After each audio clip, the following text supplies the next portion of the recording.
Étudions la sommabilité de cette suite double 1 sur i plus j à la puissance alpha, tel que i et j appartiennent donc tous les deux à n étoile au carré. Comme ça, donc on évite le cas où le dénominateur est nul. On va se baser sur la vidéo précédente. Et ici, on est face à une suite double parce qu'on parle de n et elle est réelle positive. Les termes sont réels positifs. Ici, on va donc procéder, comme on avait dit qu'il y a donc trois méthodes, on peut soit sommer suivant i en fixant j, soit en fixe i en somme j, soit par rapport à la diagonale. On va voir ici, bon, la première et la deuxième méthode sont confondues, vu que i et j, ils jouent des rôles similaires.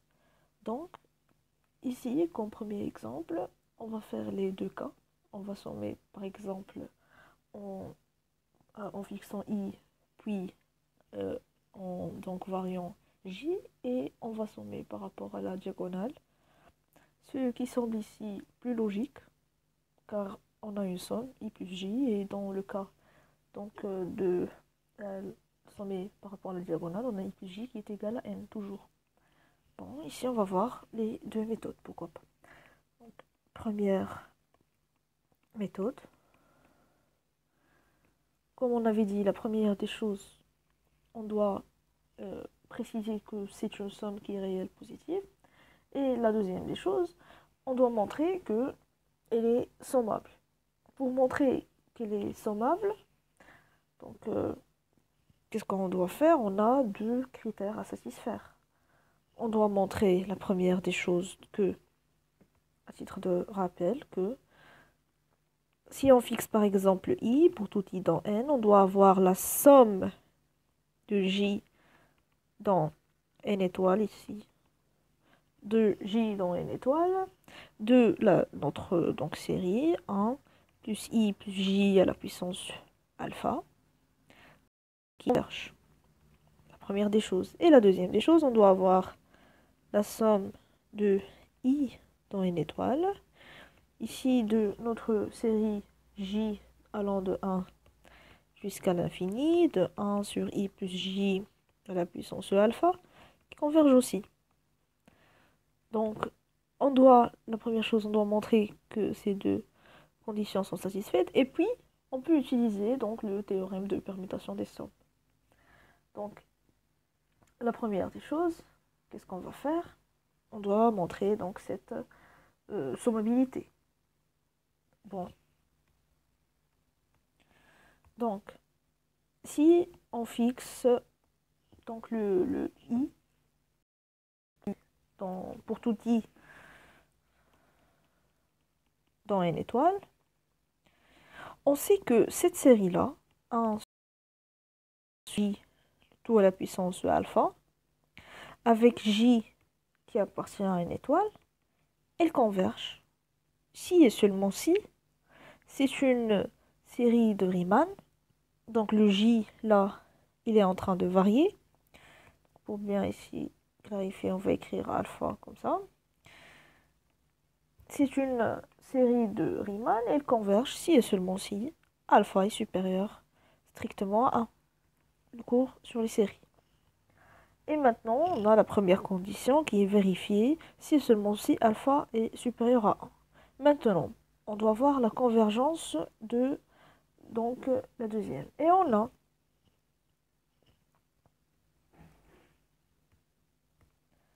peut calculer donc cette somme-là, on va la calculer. Ici, on peut expliciter les calculs car c'est une somme connue, de j égale à 1 jusqu'à l'infini. Bon, elle a une particularité, c'est qu'elle est positive, elle n'est pas connue, c'est une série de Riemann. Mais on va voir comment faire. Parce qu'on doit montrer que cette somme de cette série est convergente. Donc, qu'est-ce qu'on va faire ici? On va faire un petit changement de variable. On va poser donc k qui est égal à i plus j. Voilà. Et donc ici, ça va aller jusqu'à l'infini. C'est 1 sur k à la puissance alpha. Maintenant, pour calculer cette somme, qu'est-ce qu'on doit faire? La première des choses, c'est que c'est une somme qui est un petit peu difficile. Et donc, déjà, il faut noter que c'est un reste. Parce que, donc, ici, on a I plus J qui est égal N. C'est un reste. Par contre, nous, donc pour les séries, c'est une série à terme positif. On peut calculer donc cette somme, mais ce n'est pas... Donc, on peut réécrire ça comme on avait dit pour bien montrer que c'est un reste. 1 sur k à la puissance alpha. Donc, qu'est-ce qu'on peut faire? Ce reste-là, il est positif. On peut parler d'équivalence, on peut parler de comparaison, on a beaucoup de critères. Critères d'Alembert, critères de Cauchy. Mais ici, donc le mieux, c'est de travailler avec les équivalences parce que ici, en termes donc de rappel, un petit rappel, parce qu'on travaille avec les suites. Donc, on ramène le problème à quelque chose qu'on maîtrise, donc les suites. Rappel. Donc, si j'ai UK, par exemple, qui est équivalent à VK, et ce VK-là, il est positif, donc la positivité est nécessaire. Si j'ai la série des UN qui convergent, si j'ai ces deux donc, propositions, ça y est, donc je vais avoir la série des... Mais ici, je dois noter que c'est la série des restes. Donc la série des restes, je vais parler de reste de k égale à n jusqu'à l'infini de ik. Donc l'infini de k égale à n vk, avec n qui tend vers l'infini. Et donc, à l'aide de cette proposition, on peut donc trouver un équivalent et parler de série de restes. Et ça, la condition, c'est la convergence. Voilà, donc avec la convergence, on va parler des séries des restes. Mais avec la divergence, et dans le cas de la divergence, on va voir si, par exemple, la série de UN diverge, on peut donc avoir l'équivalence entre les sommes partielles. Ici, je dois noter que normalement, c'est la convergence absolue. Mais comme on travaille avec les séries à terme positif, donc on a donc juste convergence. On va parler juste de convergence. Cette propriété-là, comme on avait dit, qu'elle va permettre de comparer ou bien donner les équivalents entre ici, des restes séries, qui est ici le cas. Donc, comment trouver un équivalent simple de 1 sur k à la puissance alpha? Car, donc, cette partie-là, le problème, il est réglé. Maintenant, il reste à trouver un équivalent et qu'on sait qu'ils convergent de plus.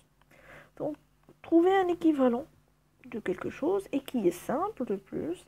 Donc, les séries qu'on va considérer simples, par exemple, on va considérer on a donc une série, donc je vais l'écrire ici, série géométrique, ou bien le mieux, c'est de trouver une série télescopique.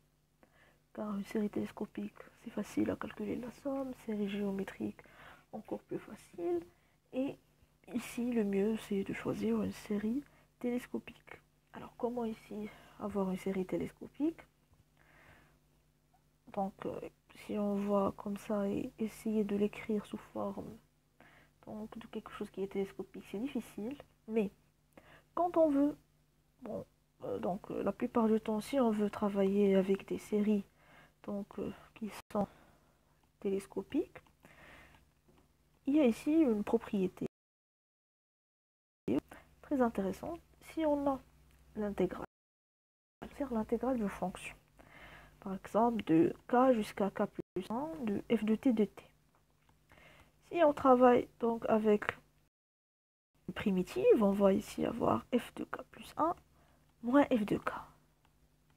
Et c'est donc, dans ce cas-là, c'est donc télescopique. C'est une série, donc si on somme, c'est télescopique. Donc, maintenant, on a ce quotient 1 sur k à la puissance alpha. Et utilisons donc cette idée donc, de trouver un équivalent à l'aide de l'intégrale. 1 sur k à la puissance alpha est équivalent à k jusqu'à k plus 1. C'est facile. Tt sur t. si on calcule dt sur t à la puissance sur alpha, donc la chose qui décroît, et il est positif. N'oublions pas que maintenant, on va travailler dans le cas où alpha est supérieur à 1. Sinon, donc, il n'y a pas de convergence. Donc ça y est, donc cette condition, on va la voir donc, toujours donc, dans le reste de notre raisonnement. Parce que si on n'a pas cette condition, on ne va pas avoir donc, le premier critère. Et donc, on a cette équivalence-là. Maintenant, donc, on peut... C'est facile de voir pourquoi on a choisi dt sur t à la puissance alpha. On peut donc faire des majorations faciles. Donc, 1 sur t à la puissance alpha, cette fonction-là, elle est décroissante, comme j'ai dit, négative, donc positive. Donc, elle est décroissante et positive. Et je peux, bien sûr, k plus 1 est supérieur à donc 1 sur k plus 1 à la puissance alpha et inférieur à 1 sur k à la puissance alpha. Et ça y est, donc ici, donc ces deux-là sont équivalents, 1 sur k à la puissance alpha et 1 sur k plus 1 à la puissance alpha. Donc, je vais avoir ça qui est équivalent à ça. Maintenant qu'on a cette équivalence, donc on a 1 sur k à la puissance alpha qui est équivalent de k jusqu'à k plus 1 de dt sur t à la puissance alpha. Donc cette partie-là, elle est positive, on avait dit. Donc, on va donc sommer, puisqu'elle converge. Donc, là, on va sommer. On va, pour être rigoureux, on va dire, puisque donc la série 1 sur k à la puissance alpha converge, alpha est supérieur à 1. Maintenant, on peut parler de somme de reste. On obtient donc la série de k égale à n jusqu'à l'infini de 1 sur k à la puissance alpha qui est équivalent à la somme de cette intégrale-là, de k égale à n jusqu'à l'infini k plus 1 d de t sur t à la puissance alpha. Donc ici, le reste. On parle en termes de reste. Et ce terme-là, c'est facile. Donc la série de k jusqu'à k plus 1. Ça commence de n, et puis n plus 1, plus n plus 1, n plus 2. Donc ça va donner de n jusqu'à l'infini de l'intégrale là, c'est d de t sur t à la puissance alpha. Cette intégrale est facile à calculer.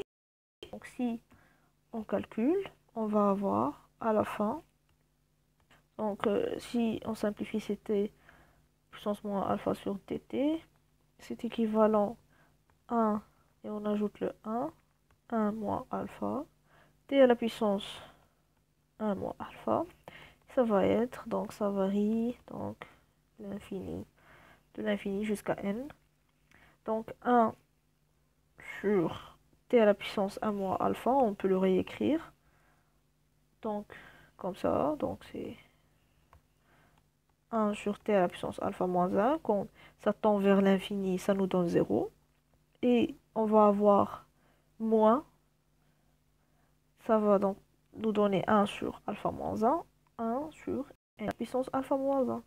Au final, on a calculé cette intégrale et on a trouvé un équivalent. C'est, je vais l'écrire, alpha moins 1,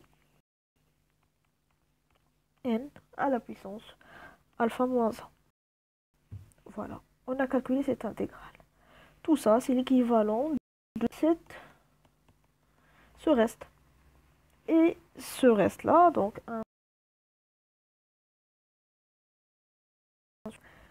donc, on peut écrire à la fin la somme. On avait fixé le i. Le i appartient à n. Et on voulait que j égale à 1 jusqu'à l'infini de 1 sur i plus j, tout à la puissance alpha. Donc, à calculer la somme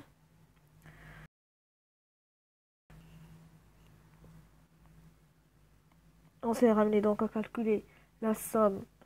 Donc, ça, c'est équivalent donc de bon, i plus j, on l'avait donc k allant de 1, k allant de n jusqu'à l'infini de 1 à la puissance k alpha.